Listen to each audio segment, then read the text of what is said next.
Excelcast.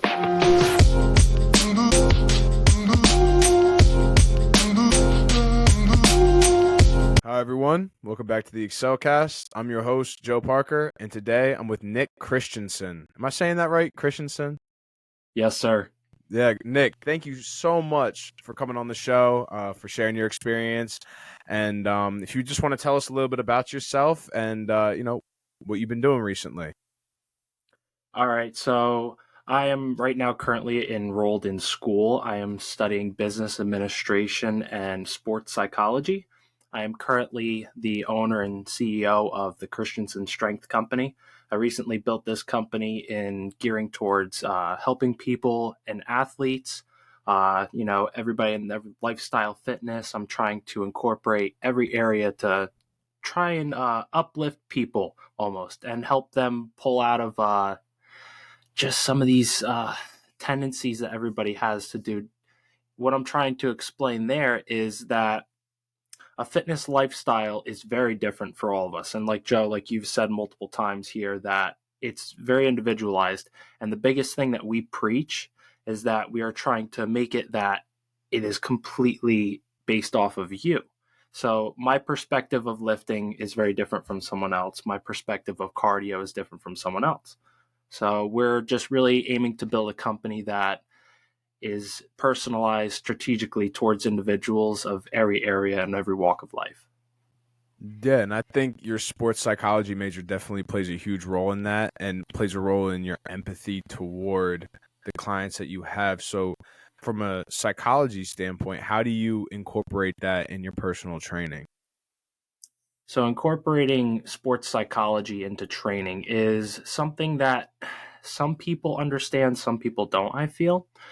I went into sports psychology because I had a drive and a passion to understand, like, oh, how can I help an athlete, become almost remotivated? Sometimes people, they call it reinventing themselves. When an athlete is struggling, they hit plateaus, or let's say they're just not progressing the way that they feel they should be. I'm trying to study and bring to life the options and the possibilities of me as a coach to help these individuals continue to push past these barriers that they feel that they're at. But all along, it's really just a psychological barrier. You play a sport for a long time and you get stuck in these patterns and ruts. And sometimes it just takes a little bit of motivation and uh, a life coach, I guess you could say, and sports coach to help that person excel. Yeah, I think motivation plays a huge role in getting things started. And a lot of times I've heard the saying that, motivation isn't what you need. What you need is discipline. And I believe that. I believe that discipline does play a role, but I also believe that motivation can be used to get you there, to get you up, to get you on your feet, and to get you moving and doing something. And not everyone, discipline is a practiced skill. Motivation is not.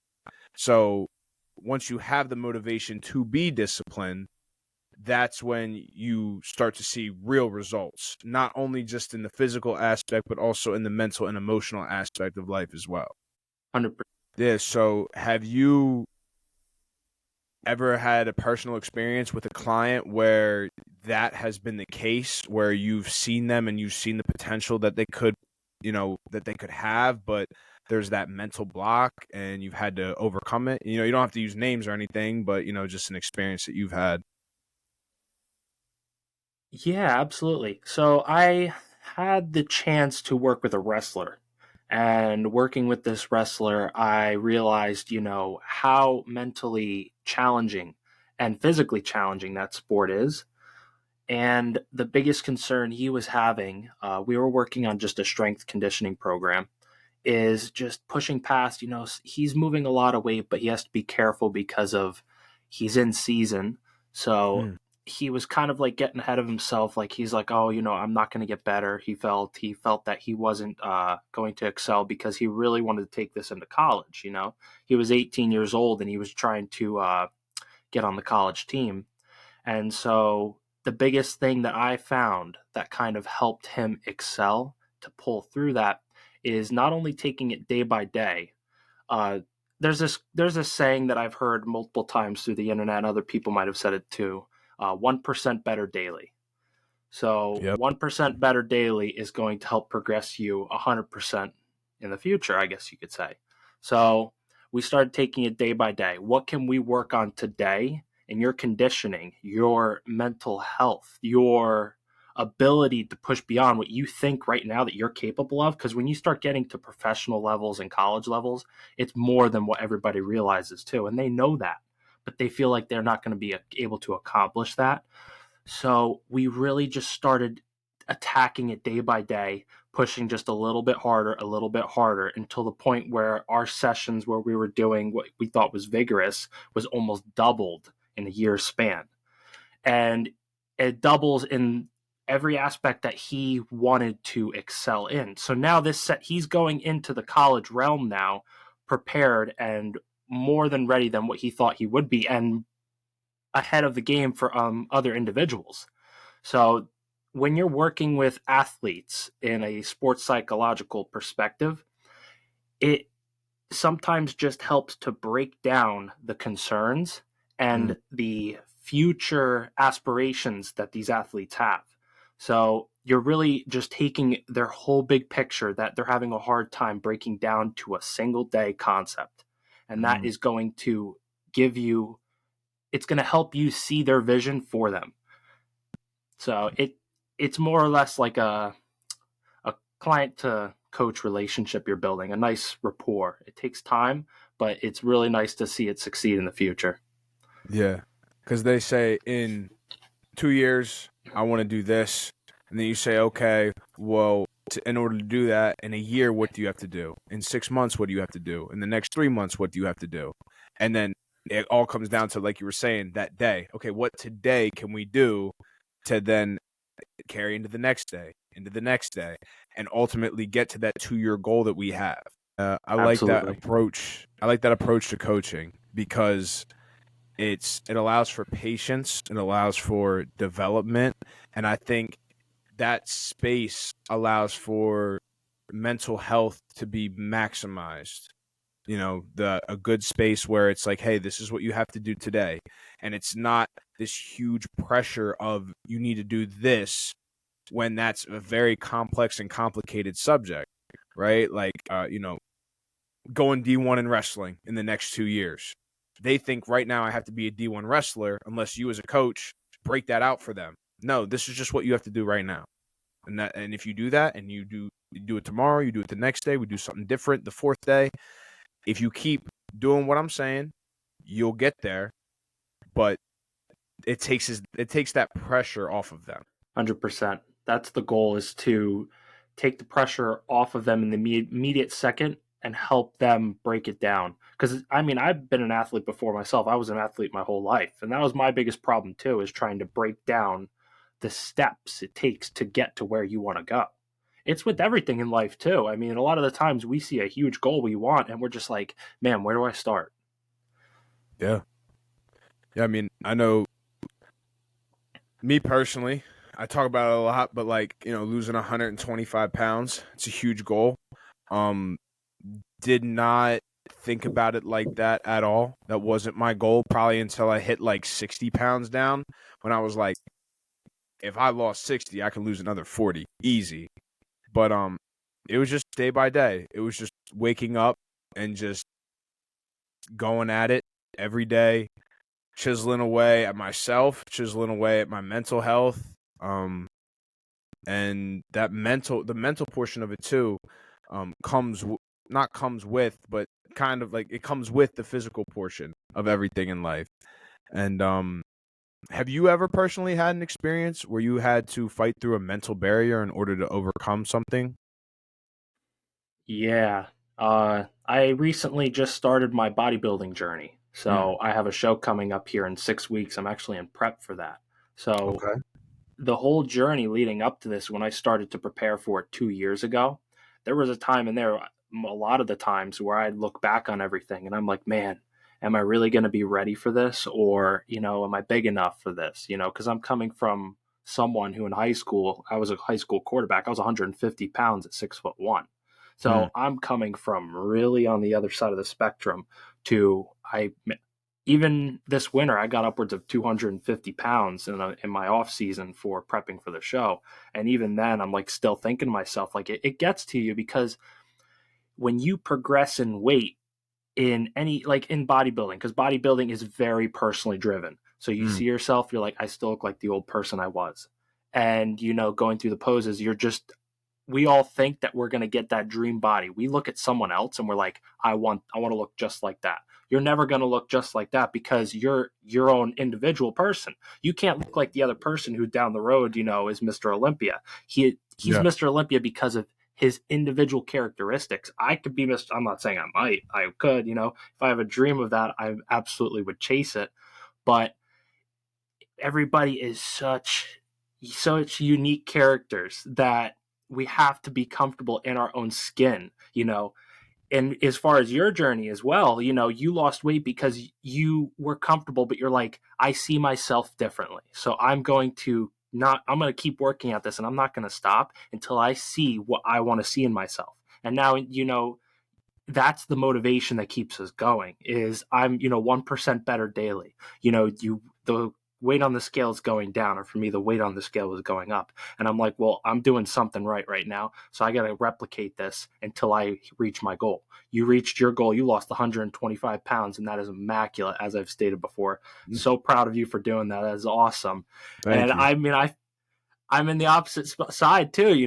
I was like, man, I really want to put on a lot of weight. I really want to get to this competition next fall. And I just kept going and kept going. And then I got to a point where, I met with my coach and I'm like, I think I'm ready to give this a shot. So Yeah, I mean, one thing that I don't think a lot of people realize is, I mean, for me anyway, like people on the other side of the spectrum, like you being 150 pounds at 6'1", you were probably like, oh, I can't get enough food down. I can't eat enough food. I'm over here like, dude, I wish that was my issue. Like, I wish that was my problem. My problem is I'm eating too much food. And I don't think that on both ends of the spectrum, I'm huge. I'm like, I would like to be 150 and you're 150 and you're not that you'd want to be huge, but you're like, I want to have some size to me. And like, I think it's just a matter of being grateful for where you're at and knowing where you're at and being able to make changes from there. yeah, that's very well said. And those changes will come. And you gotta stay consistent. You'll Mm-hmm. preach this over and over again. I've heard it in some of your videos as well. It's just consistency takes precedence over talent. So it's Yeah. like if someone is naturally big, they have a natural physique, they're competing in a sport, they're naturally a gifted athlete. The person that works harder is always going to precede over the person who's just working off of natural ability. I look at it in that aspect as well. Yeah, because not saying that someone with talent doesn't have the grit, because someone with talent could also have the grit as well, and that's what makes for phenomenal athletes. But if you have the talent, it's I forget who said it, but they said when you're favored by God, you're also favored by the devil. So it's like when you're favored naturally, you're also favored to be like the hare in the tortoise and the hare and kind of take a break, not really care at all. And that can also be the devil. But if you realize that you still have to put in the work and you still have to do what you have to do, you could be phenomenal. That's very well said too, and that's a good explanation. The grit, I've heard that multiple times before as well, and that was something I was looking for. Is what I was saying myself. A lot of people do have that, but that was a scenario, as in like wherever you are, you can always work to achieve the dream that you aspire to reach. It just matters on how hard you're willing to work for it. Absolutely. And you've definitely worked hard for it. I mean, going from 150 to 250, I know, like for me, it doesn't. I'm like, I could probably gain 100 pounds, easy. But I know that it was a definitely a. It wouldn't be good weight. I'm not gonna lie. But being able to gain almost 100 pounds of good weight, that takes a lot of effort and focus, and a lot of meal prepping, and a lot of consistency with what you're eating, saying no to certain foods, and everything like that. Um, how what was your mindset going into it, and how did you kind of at 150 go, okay, I want to do something about this? That is a very good question. So I started this whole journey. What actually got me into the gym? It was about 2.5 years ago. I want to say this is right, kind of smack dab in the middle of the Corona crisis, and I actually used to do like some parkour stuff. So I wound up breaking my leg because of I was going a little crazy with the parkour. I used to like that stuff. I used to mountain bike, and that's when I was lighter. I was more functional as well, but I was doing physical therapy and I was like, I was in school for what I'm in school for now. I was learning a lot about how the body works and anatomy and physiology. And I'm just like, I really just need to get into the gym and be consistent. This is going to help me strengthen my legs. It's going to build a good foundation. At that time, I was very familiar with the gym still. I've been an athlete, I was just like, all right, I was in there for probably about a month and I started to see some really good differences. I was becoming more functional. This is integrated with my therapy. And I'm like, I want to see what I can actually do. So I was like, okay, I'm going to give myself 4 months. I broke it Mm, down. I was like, 4 months. I'm going to be consistent. My meal, I wasn't necessarily meal prepping at that point mm. to like the standard that I am today, but I was like, okay, I'm going to eat consistently and I'm going to make sure my hydration is on point and I'm going to come to the gym and work kind of like an overload style training for a while to try and see how much muscle I can gain. That's when I went from like low 150s to like 175. And I was like, oh, wow, like I need to keep pushing. I've always wanted to be a little bit bigger. And then, the rest is history, I guess you could say. I hit 200 within like a year and a half. A lot of that was newbie gains because I never took something that seriously with your body. Mm. With any lifter, if you jump on a program like that where you aggressively overload the muscle and attack it in a manner, it's going to hyperactively respond if you've never done that before. So like Yeah, now, I will never seek that kind of gains again. But it's definitely where I got my grit from to start bodybuilding. And then I think a year and 3 months from now ago, I was like, I'm going to do a show. That's when I continued even further and I pushed the weight this March up to almost 250. And, but it was never an easy journey. Like there was ups and downs throughout that whole process. And, I went up, my body weight was shooting up. I was training so hard. I was eating really good because I started meal prepping from the beginning, probably about 8 months in. That's when I was like, okay, I'm 200 pounds now. I got a meal prep. And that's when my macros were counted out. And I was like, this is what I need to grow. And this is what I'm going to get.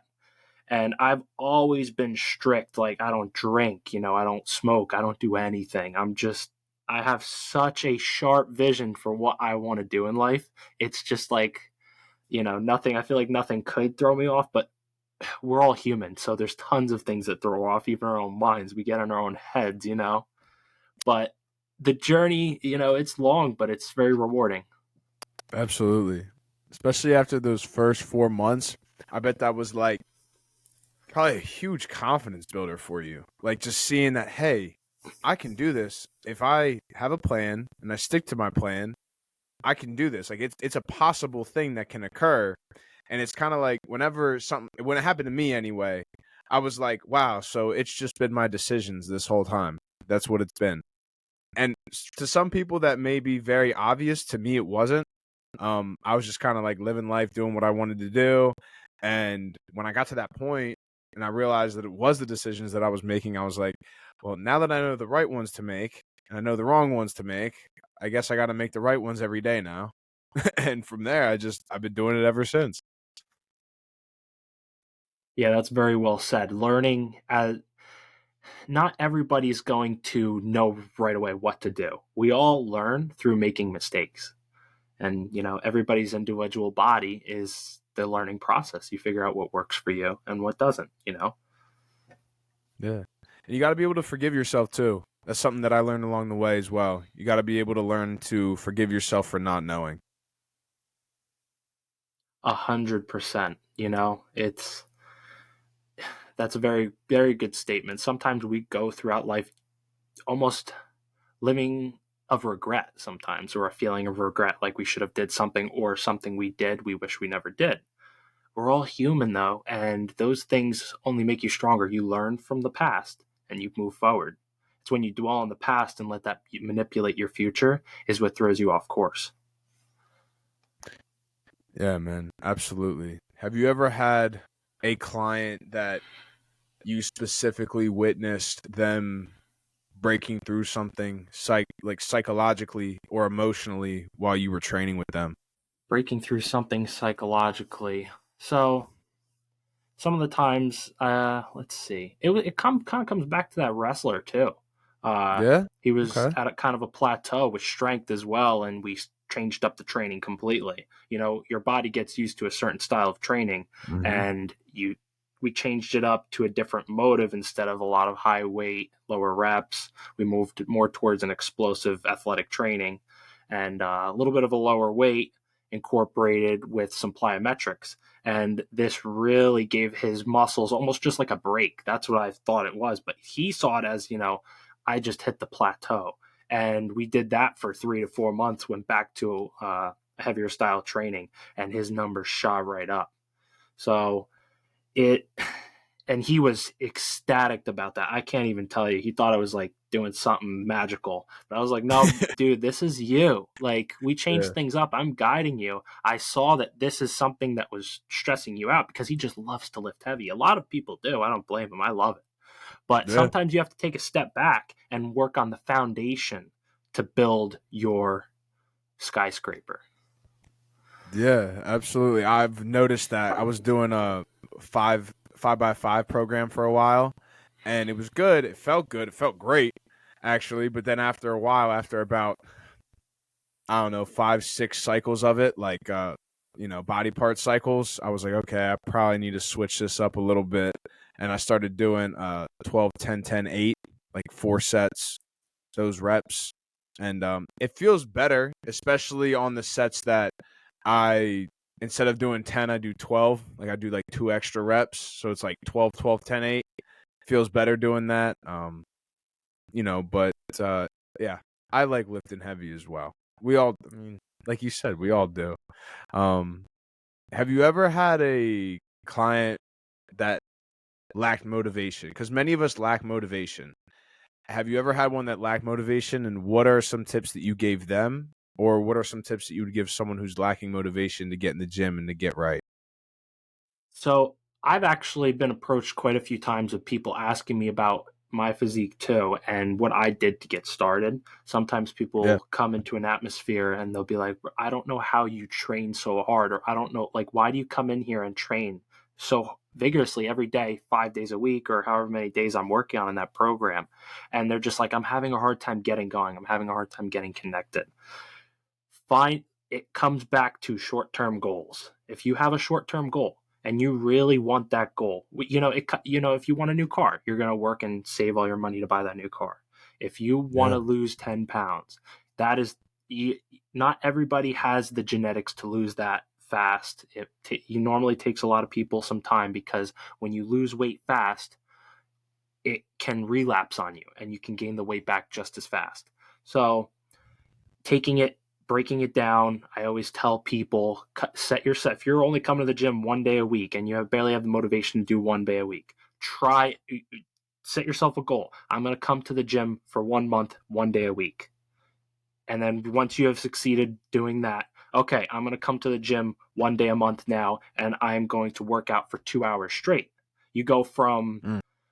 going to the gym and working through a whole body one day a week, for an hour or however long you did. Or it doesn't even have to be 2 hours after the first month. It could be 1 hour or half an hour. If you're just showing up for the first month, the second month, now you're staying for a certain amount of time. The third month, now you're training a certain way. The fourth month, now you're looking at your Mm. nutrition. By month 5 and month 6, you're training to develop. You've already developed a new lifestyle. That's how it just works like that. You just have to break it down. And people just don't realize that. I'm not Yeah. saying it's that simple, but when you lay it out and you incorporate these very short-term goals, and that's how simple it has to be. That's how I got started. I broke it all the way down to the beginning. And then next thing you know, a year, 2 years later, you're living a whole new life. Yeah, I mean, I think that's very important too. How you were talking about earlier, like breaking stuff out into months and years, things, or we were. I was talking about it as well. Um, that's very important. Have you ever noticed that when you tell someone, "Hey, just go to the gym once a week for a month," and they end up going way more than that, but all you got to do is just tell them, "Hey."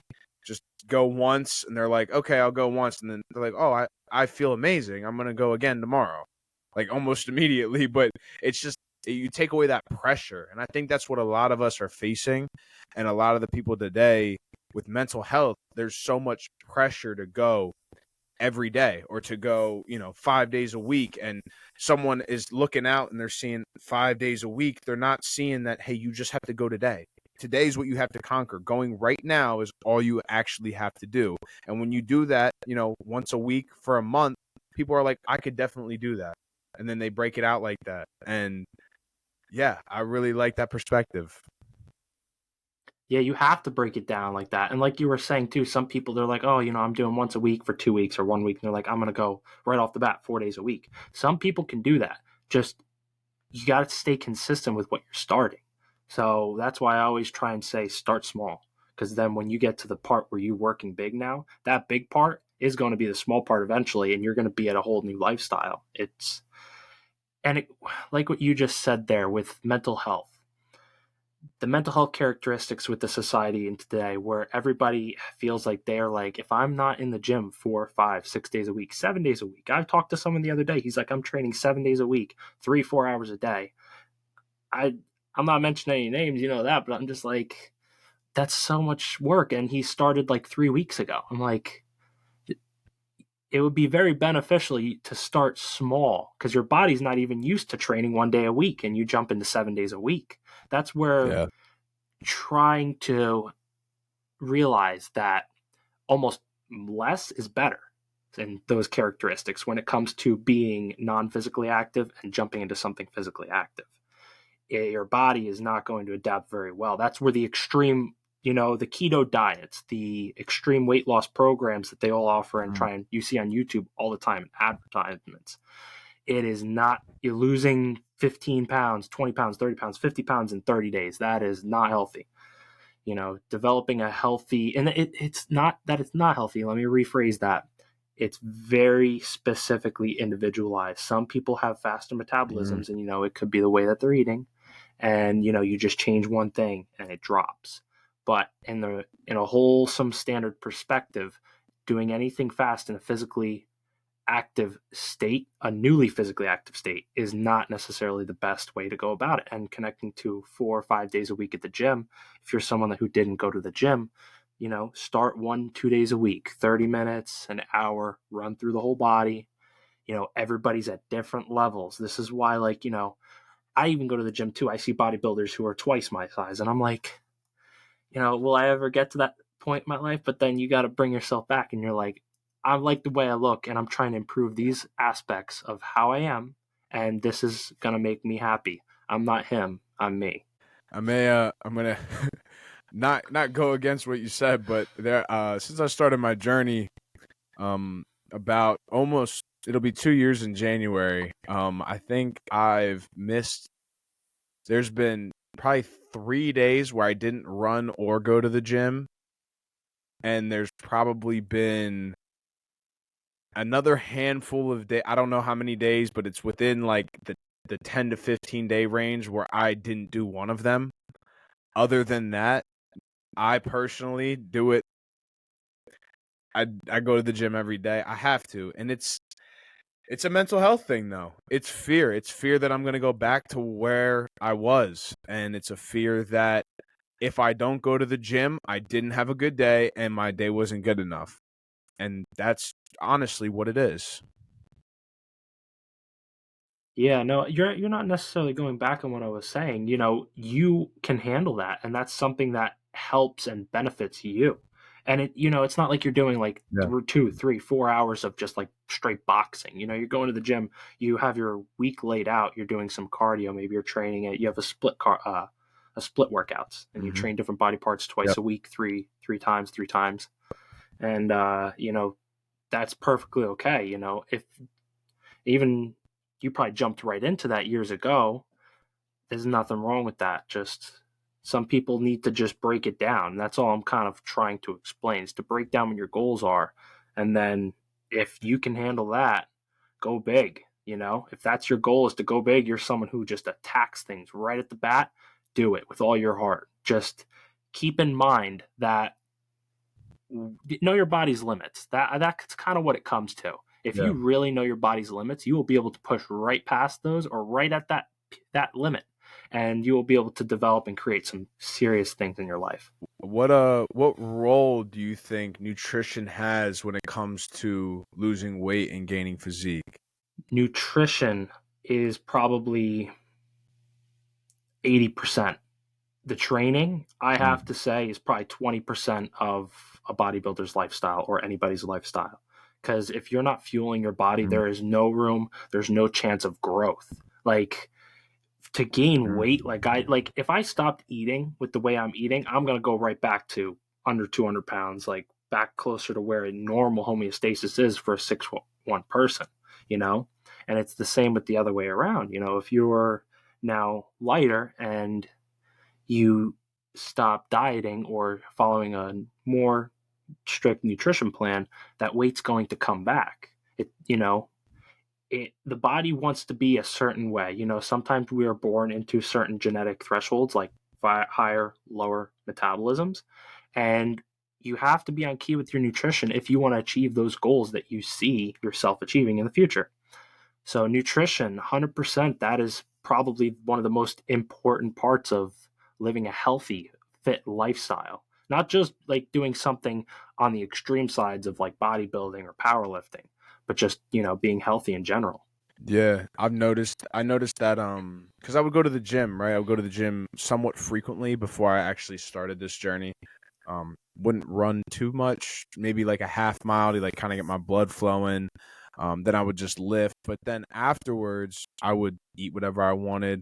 I used to have like a whole bag of rice for a snack, and like while that I still do that now, but now it's like chicken and rice after I just, worked out for 2 hours. You know what I mean? Like it's like it's a refueling rather than me just eating whatever I wanted whenever I wanted.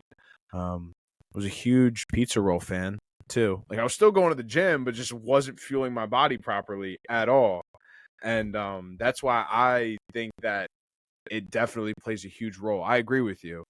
When I started eating egg whites, grilled chicken, brown rice, broccoli, fat-free cheese. Fat-free cheese was my best friend for a while because it was the only like kind of flavor that I had on anything. Um, things like that. I would like cracker, like wheat thin, not wheat thin. So what are they called? Triscuits.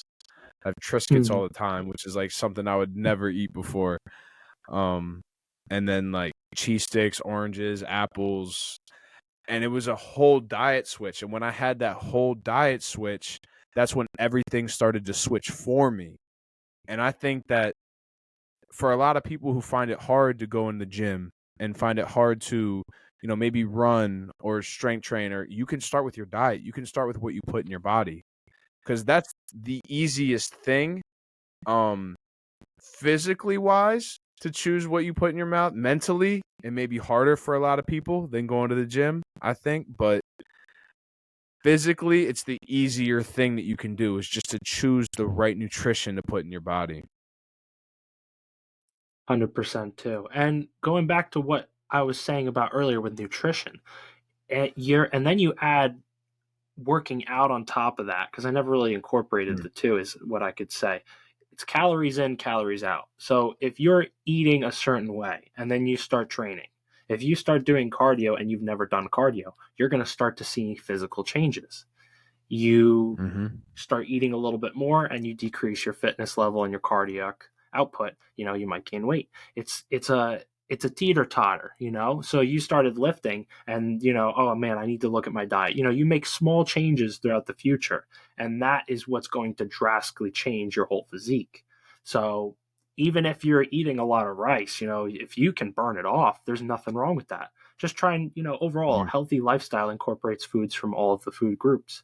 And that's something, like you were just talking about there. You started eating all these kinds of healthy fruits and vegetables. You started eating brown rices, grilled chicken instead of like some fried chicken. Just making little changes. It doesn't have to be a complete new redesigned nutrition plan. It's just one little change, a grilled chicken from a fried chicken, or, instead of french fries, I'm going to eat a baked potato. Yeah. Yeah, absolutely. It was it had to, because like I would be like eat eat whatever I want for the majority of the time, and then I'm gonna have a grilled chicken salad like here and there. You know what I mean? So like, but even then, I would like slap Caesar on it. You know, like I had no like understanding that like a bunch of Caesar dressing was definitely not the best thing for you to have. You know, put cheese on it. My parents were like, "Oh, as long as you're eating a salad, you know, you're good."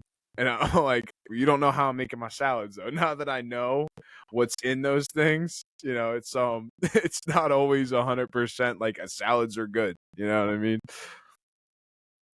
Yeah, that's very true. Some salad dressings we don't even realize, like 1 tablespoon, that's the recommended serving size. That's really not much. Most of us put like No. 6 times the recommended value, and that's almost upwards of 500 extra calories in your salad, and you never even realized it.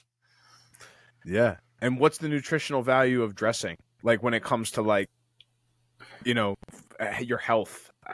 That's another thing I've been looking at too. What's the actual nutritional, not not just calories, but the value that I'm getting per calorie. Yeah, exactly. When you start eating to fuel your body versus eating for taste, it's a completely different ball game. Like now, my meal preps that I make per weekly, I eat a lot of chicken and rice, right, jasmine rices, broccoli, and it's basically just a form of a grilled chicken, and it's simple, not very flavorful, but it does what my body needs. Yeah. Would you suggest jasmine rice over brown rice? Is there a benefit to that? So jasmine rice, it has a little bit more bang for your buck, and it's a little bit lower on its starchiness, so it Okay. digests a little bit better and it's a little bit cleaner. I mean, overall, in a bodybuilding perspective, a lot of people push that, like I said, because of its quick metabolization. So your body pulls that in very fast. White rice it does as well. Brown rice is probably my brown rice and jasmine rice. Those are the two I really like to eat. And then, of course, sweet potatoes are very important because of their potassiums, and just baked potatoes, baked white potatoes. Those kinds of starches digest very fast. They're easy to make, and just overall, it's relatively affordable. So, and pastas, those are very calorically dense. You have a pound of pasta and you're looking at, 125 to 150 grams of carbs. And that Yeah. takes, it's a, what is that? It's a complex carb. So it takes a long time to digest. That's why you hear a lot of the mentalities that, or what do you call that? Yeah, mentality is that athletes will eat a pasta dinner before the day before their race or the day before their event the next night, because it takes that long to really digest and break that down, that the athletes the next night after are still using that energy from the meal that they had the night Hmm. before. Huh. That's interesting. So even like you would say like protein pasta. That's what I use a lot. If I do have pasta, you know, I'm gonna have protein pasta. So you would say that you would suggest from an athletic standpoint and a, you know, weightlifting standpoint that a potato or jasmine rice would be better for you than pasta, even if it's protein pasta. Protein pasta has its time and place. Incorporating that into meals if you like the taste of it. Like I said, it's a more dense carbohydrate that your body doesn't break Okay. down as fast. Any kind of pasta, it's the way that the starches are. It's the way it's made. It is just dense. Having that one meal a day, 2 meals a day. If you can burn it off, nothing wrong with that, and you get protein in the mix of that too. But, like if you got to eat and you're eating like 3, 4 times a day, and you want to break that up into smaller portions, and you want that food that you're eating to go into your body very fast and use that fast. Like let's say you're lifting and your whole morning, you're not eating well, and you're 6 hours out, it's noon, you didn't really eat much, and you got to lift by 6. A quick way to get some really good energy in is to eat a good protein source like baked chicken, grilled chicken, with a fast digestive carbohydrate, which turns more or less into a what do you call that? Man, I'm blanking out here. I'm 6 week out for my show. I can't remember some technical terms, but it breaks down very fast, usually within an hour to 2 hours from eating that meal, sometimes quicker, depending on the portion that you have. So that, what do you call it? 1 cup of rice, or that 8 ounces of rice that you mixed in with those meals, or 2 meals before your workout, it's going to digest and metabolize fast. Pasta, will do similarly, but it's not going to be as impactful. Okay. With pasta, that's usually like my after workout meal. I don't usually eat that beforehand. I wouldn't be able to move, to be honest with you, Nick. And I think that has to do with the fact that it's a complex carb. It's a low metabolic rate. Is that correct to say So that? a metabolic rate is like that's the rate at what your body digests and processes certain things. A metabolic rate determines the breakdown of anything or the absorption of anything. So what I mean by that is like it does have a higher threshold. So something like rice breaks down faster, so it's lower. Mm, okay. So threshold's the correct term, saying that the Yeah. metabolic threshold of it is Hmm. okay. All right. Yeah. And you've also been making kind of like to switch topics. You've also been making like a lot of social media videos on different topics. If you want to explain just kind of like what you get into, with that.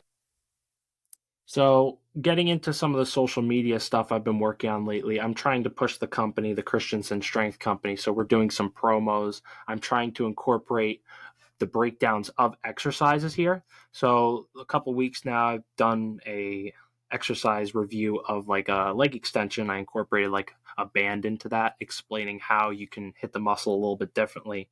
Because like a typical leg raise machine, you know how they're normally on cables, but the one that's in the Yep. facility that I've been training at recently is just a weighted one. So it just kind of free flies up and you Okay. can't really control it sometimes.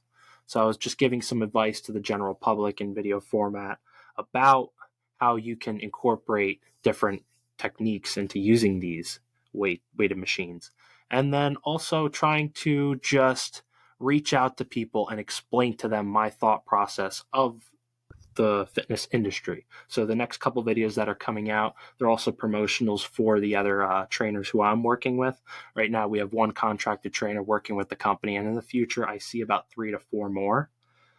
The It's awesome. goals are they're very high. I'm working on a clothing line. I've worked on some logos, some trademarks for my company. We're all official. The website's running. Now just trying to find a place that'll help me build that dream as far as when it comes down to creation of clothing. That is something that you really have to waver your options at and talk to a lot of people because the e-commerce industry is very saturated. There's a lot of people with some clothing say it's good. You have to test all these products before you send it out into the public. Me, I Yep. will not send a shirt out into production unless I wear it daily. If I don't want to wear it daily, I'm not making you wear it. That's awesome. Yeah. I like that. I like that mindset. Um, Nick, I actually work for the Kutztown Small Business Development Center. So if you have any business consulting needs, it's free of charge. It's a free service. By paying taxes, you essentially pay for the service. So if you want to contact your local SBDC, I don't know which one would be for you, or you can contact the Kutztown one. If you want to work with, you get free business consulting. Um, and doesn't hurt to have it. Not saying it's necessary, not saying you need it, but there are some tips, and there's a lot of people there that could prove to be beneficial to you and to your company. Yeah, I appreciate that. That's really good information.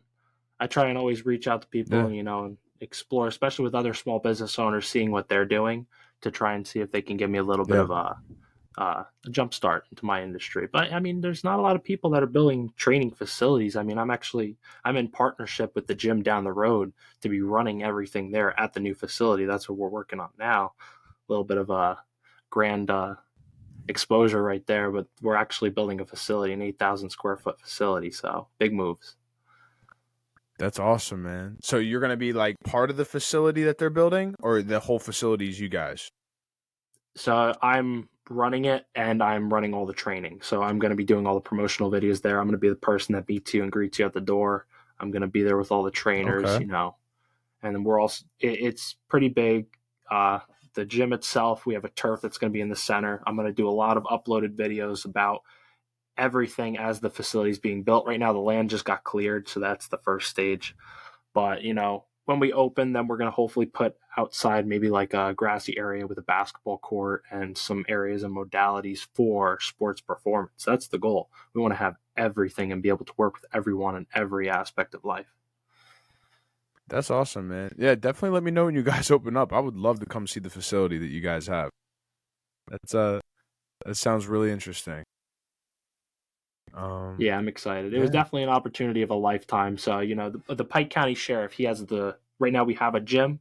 Him and his wife started that, and I met them probably about 2 years ago. It was really small, wasn't taking off too much. And then all of a sudden started gaining some traction. People were like, oh, this place is actually really good. They clean, good equipment, friendly people. And then I approached him and I was like, man, I want to help you, build this into something that, I've always wanted to build a gym. You've started something, so, let's work together and accomplish something really big. And that's when we started creating all these goals and this big game plan. And, it's only up from here. that's awesome, Chris or Nick. I'm glad to hear that. Glad to hear that. So, Glad to hear you guys are doing well. Glad to hear you guys are having you guys have plans. Do mhm. you have a quote prepared for the podcast? A quote paired for the podcast: do what you see yourself doing in the future now. Mm, So if you want to achieve something, now is the time to start. And I had this quote that I live my life by: life is too short to take it day by day. Live your life every day as if it was your last.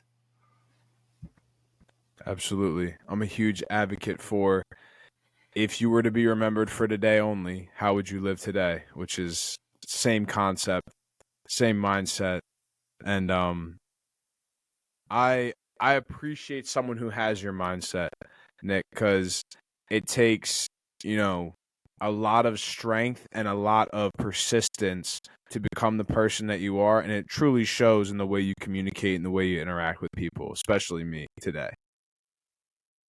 Yeah, I really appreciate that, Joe. You're a very smart individual. I could tell you put a lot of work and a lot of time into everything with this podcast and your schooling. You sound like you have absorbed all of the knowledge you've been learning over the past years, and now you're trying to apply some of that knowledge into other people to help them build up their careers and their lifestyles. That's the exact same thing that I'm trying to push forward towards everybody else in my life. I have such a burning passion to help others succeed. That's all I want to do. That's why I want to coach.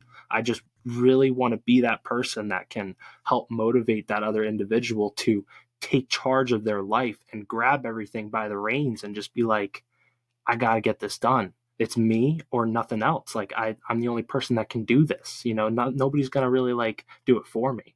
And that's the biggest thing too. A lot of people like realize it's like once they realize their dreams, they're like, I got to do this for me. So Absolutely.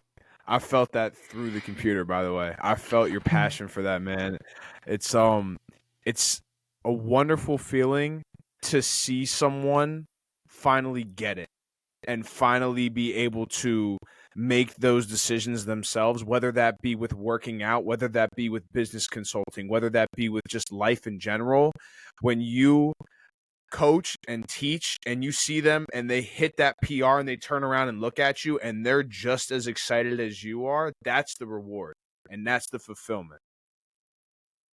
that fulfillment is something like another, and that's exactly what I mean. You hit it right on the head of the nail right there. Seeing someone hit a PR that they've been striving for, or seeing that baseball pitch that they can't get a curve, and then they threw that ball and it was perfect. Everything just lined up and it was the way they imagined it to be because they put the work in, and now that work is paying off.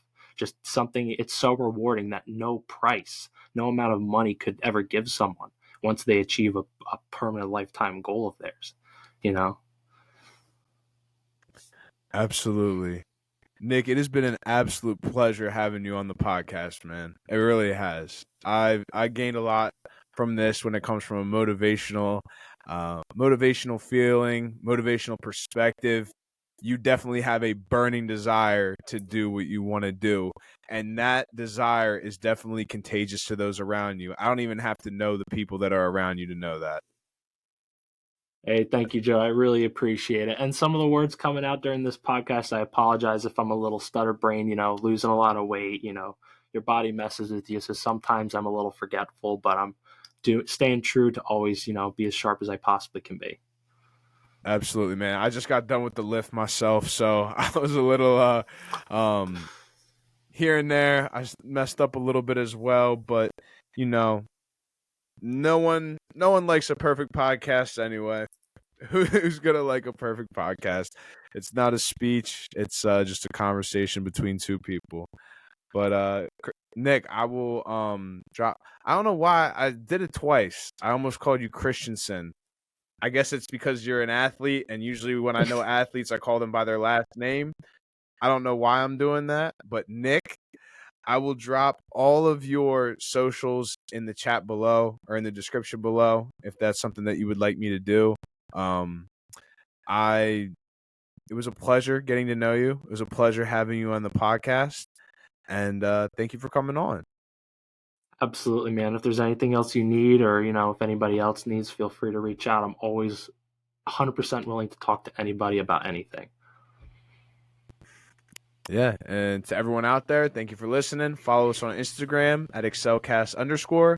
Follow us on TikTok at excelcast. We're on YouTube and Spotify at excelcast. And as always, stay blessed and excel. Excelcast.